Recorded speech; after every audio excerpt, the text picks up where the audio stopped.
back to the kids, they're very accomplished kids because, of course, their family or their dad at the time was very accomplished. And I think it went back to this pressure a lot of African kids have of, listen, your dad and mom came to this country to start a better life. You better be the best at everything. You better be well accomplished because you have no choice. Because there's this thought at the back of your head of, okay, my family immigrated to this country to give me a better life, to make sure I have better education. So I need to be the best I can possibly be. And you can see it in the kids, or even the daughter who's suffering from bulimia. There's a reason why she's suffering from that. I think even with Olu, who's taking his father's footsteps, as the book progressed, I think a little bit of what his father went through, he might start to walk down that path a little, because he's basically living out the life that his father lived out, and he might be more successful than his father.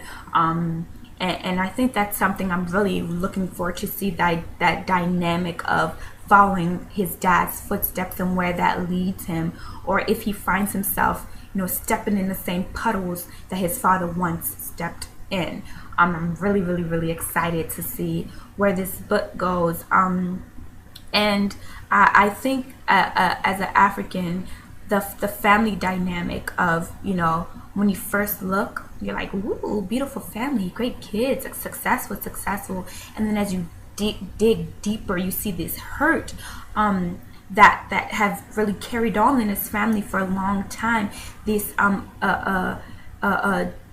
different deep issues, like I would even go down to say psychological issues that have been unaddressed, starts to pour out and spill over. And I think that's something you see in a lot of African families, where you look in and you're like, great family, great dad, the kids are in college, she's pre-med, she's a nursing major. And then as you really go deep, you see these family secrets, decisions made by mom and dad that's affecting the kids, decision made by the kids that's affecting mom and dad. And there's this little cycle that's happening. And I think it's great that this author touches on that, because I think with this storyline, families, who read this book can definitely see, whoa, like this is hidden on different things.